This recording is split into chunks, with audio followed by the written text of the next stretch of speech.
रोज बेरोजगार लोगों की लाइन लगी है, तब पद खाली है। रोजगार विरोधी सरकार है और मान्यता प्राप्त संगठन उनके दरबारी लोग हैं। रेलवे की बदतर हालत में करने में सरकार जितना योगदान है, उससे ज्यादा ये दोनों मान्यता प्राप्त संगठन जिम्मेदार हैं। मैं दावे के साथ कह रहा हूं, आपके तमाम भत्ते कटे या नहीं कटे? अगर रेल के मान्यता प्राप्त मजबूत है तो हमारे भत्ते कर दे।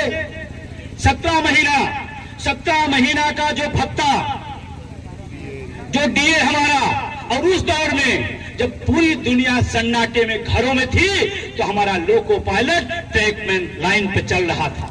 उस दौर में तो मुझे लगा कि यार हमने तो अपने जीवन का, रेल कर्मचारी हो चाहे सरकारी कर्मचारी हो, अपने जीवन का सर्वश्रेष्ठ काल दिया था कोरोना में। जिन घरों के माँ बाप मरे उनके बेटे छूने को तैयार नहीं थे, नर्स और डॉक्टरों ने उनका इलाज, उनको दवा देने का काम किया। ये सरकारी कर्मचारी ने करके दिखाया है। हमें तो गर्व होना चाहिए था कि इस देश को, समाज को बचाने का काम रेल कर्मचारियों ने, देश के कर्मचारियों ने किया। उस समय प्रधानमंत्री को तो हमारा भत्ता दोनों देना चाहिए था, डीए दोनों करना चाहिए था, प्लस पुरानी पेंशन की सौगात देना चाहिए था। ये हमने करके दिखाया है या गलत? अगर मैं गलत बोलूं बताइए आप। डीए 17 महीने का पड़ा हुआ है, आप दोनों मान्यता प्राप्त है, औकात हो तो आप दिला के दिखा दो, हम आपके साथ खड़े हो जाएंगे।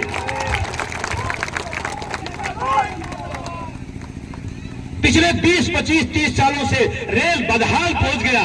मैं आपको बताना चाहता हूं, जब तमाम कर्मचारी नेता और तमाम विभाग के लोग लड़ते थे तो रेल की तरफ देखते थे।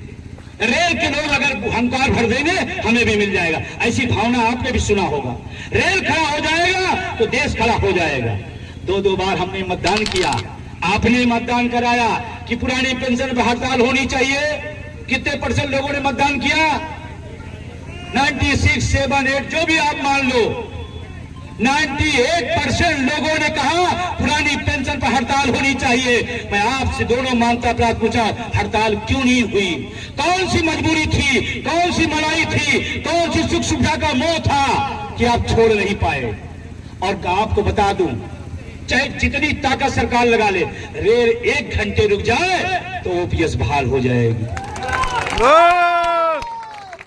और इसीलिए अखंड कर्मचारी, रेलवे कर्मचारी इस बात को चुनाव में इस बात को लेके आया है, इस बात को लेके आया है, अगर इनको वहां जगह मिलती है तो मैं आपको दावे के साथ कह रहा हूं, देश भर के तमाम जो लोग निर्वाचित होकर आएंगे उनके साथ अगली लड़ाई रेल पुरानी पेंशन का सबसे बड़ा झंडा उठाने का काम करेगा। ये मैं आपको बताना चाहता हूं। इलारसा के लोग हैं यहाँ, है या नहीं है? बहुत मजबूत साथी है, मजबूत